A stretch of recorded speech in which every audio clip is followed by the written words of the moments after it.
নমস্কাৰ, মই অপূৰ্ব সকলোকে ডেষ্টিনিলৈ স্বাগতম জনাইছো আৰু পুৱাৰ সম্ভাষণ জনাই আৰম্ভ কৰি লৈছো আজিৰ দিনটোৰ ৰাশিফল। আজি 22 জুন 2024 শনিবাৰ, অসমীয়া লেখেৰে আজি আহাৰৰ 7 দিন। আজি সূৰ্যোদয় পুৱা 4:34 আৰু সূৰ্যাস্ত সন্ধিয়া 6:14। আজি তিথি হল পূৰ্ণিমা তিথি, নক্ষত্ৰ মূলা, যোগ শুক্ৰ, কৰণ বক্ৰণ। আজি যদি কোনো শিশুৰ জন্ম হয় তেওঁৰ ৰাশি হব ধনু ৰাশি আৰু আদ্য ঋতু হলে আজি প্ৰতিজ্ঞা। বন্ধুসকল, পূৰ্বৰ দিনৰ দৰে আজি অনুৰোধ, যদি আপোনালোকে মোৰ এই ভিডিঅ' ফেচবুকত চাইছে তেনেহলে আমাৰ ফেচবুক পেজটো আপুনি ফলো কৰিবলৈ নাপাহৰিব আৰু ইউটিউবত যদি চাইছে তেনেহলে চেনেলটো ছাবস্ক্ৰাইব কৰি কাষত থকা বেল আইকনটো প্ৰেছ কৰিব, যাতে অনাগত দিনত আমাৰ এষ্ট্ৰলজিৰ ভিডিঅ'সমূহ আপুনি সহজে পায়। বন্ধুসকল, আজি 22 জুন আৰু আজি আৰম্ভ হৈছে অম্বুবাচীৰ প্ৰবৃত্তি। আজি 8:35:14 যোৱাৰ পৰা আৰম্ভ হব এই প্ৰবৃত্তি আৰু এই প্ৰবৃত্তি সময়ত আপোনালোকে কিছু কথা মানি চলিবলৈ যত্ন কৰিব, যেনে মাটি খন্দা, হাল বোৱা, মন্দিৰত প্ৰৱেশ নকৰা, তেনেকুৱা ধৰণৰ বহু কিছু নীতি নিয়ম আছে। সেই নীতি নিয়মসমূহ আপোনালোকে মানি চলিবলৈ যত্ন কৰিব। গছ ৰোৱা, গছ কটা, দাড়ি চুলি নকটা, এইখিনি আপোনালোকে মানি চলিবলৈ যত্ন কৰিব। বন্ধুসকল, 12টা ৰাশি আছে। 12টা ৰাশি কোনকেইটা ৰাশি আজি কেনে যাব তাকে আপোনালোকক জনাম, যদি আপুনি ভিডিঅ'টো শেষলৈকে চাব। আৰু যদি এই ভিডিঅ' আপোনালোকৰ ভাল লাগে তেনেহলে লাইক কৰিব, কমেণ্ট কৰিব আৰু শ্বেয়াৰ কৰিবলৈ নাপাহৰিব। আৰু এতিয়া আহিছো আজিৰ দিনটোৰ ৰাশিফলৰ বিষয়ে। বন্ধুসকল, যদি আপোনাৰ মেঘ ৰাশি তেনেহলে আজিৰ দিনটো আপোনাৰ কাৰণে পজিটিভ দিন। আজি আপুনি যি কাম কৰে সেই কামৰ ভাল ৰিজাল্ট পাব, অৰ্থাৎ আপোনাৰ কাৰণে আজিৰ দিনটো শুভ। ব্যৱসায় বাণিজ্য আৰ্থিক সকলো দিশতে আপোনাৰ আজি ভাল দিন। যদি আপোনাৰ বৃষ ৰাশি তেনেহলে আজি আপুনি প্ৰয়োজনতকৈ বেছি কষ্ট কৰিব লাগিব, দায়িত্ব বেছি কৰিব। আপুনি সামাজিক ক্ষেত্ৰতে আজি বেছি দায়িত্ব পালন কৰিবলগীয়া হ'ব পাৰে আৰু যি কৰ্ম কৰি আছে সেই কৰ্মস্থানতো আপোনাৰ দায়িত্ব প্ৰয়োজনতকৈ বেছি হ'ব। ঘৰখনতো দায়িত্ব থাকেই, গতিকে আপোনাৰ সকলো ক্ষেত্ৰত আজি দায়িত্ব পালন কৰাৰ দিন। আৰু নতুন কামৰ আজি আৰম্ভ নকৰিব আৰু পইচা ইনভেষ্ট কৰোঁতে আপুনি আজি সাৱধান হ'ব। যদি আপোনাৰ মিথুন ৰাশি তেনেহলে আজিটো আপোনাৰ কাৰণে পজিটিভ দিন। আজি মান সন্মান বৃদ্ধি পাব, যি কাম কৰে তাৰ ভাল ৰিজাল্ট পাব।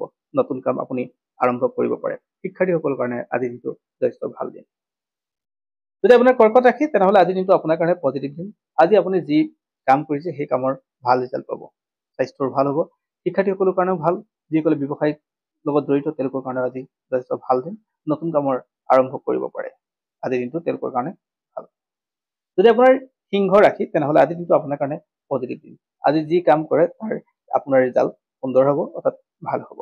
আজি আপোনাৰ পিতৃ মাতৃৰ স্বাস্থ্যও ভাল থাকিব আৰু নিজেও স্বাস্থ্য ভাল থাকিব। আজি যি কাম কৰে তাৰ আপুনি ভাল ৰিজাল্ট পাব আৰু আৰ্থিক দিশটো আপোনাৰ উন্নতিৰ যোগ আছে। কিন্তু এটা কথা, অতি আত্মবিশ্বাসে সকলো কাম কৰিবলৈ যাওঁতে কেতিয়াবা আপোনাৰ লোকচান হোৱাৰ সম্ভাৱনা থাকে আৰু সেয়াও আজি অত্যাধিক আত্মবিশ্বাস আপোনাৰ কাৰণে বেয়া হ'ব পাৰে। যদি আপোনাৰ কন্যা ৰাশি তেনেহলে আজিৰ দিনটো আপুনি অলপ সাৱধান থাকিব লাগিব। আপোনাৰ বৰ এটা লাভজনক নাথাকে আজিৰ দিনটো। আজি আপোনাৰ পইচাৰ লোকচান হোৱাৰ সম্ভাৱনা থাকে। আপোনাৰ মানুহৰ মাজত আপোনাৰ সম্বন্ধত ক'ৰবাত আঘাত সনাৰ যোগ থাকে, অৰ্থাৎ আপোনাৰ সম্বন্ধ আপোনাৰ বেয়া হ'ব।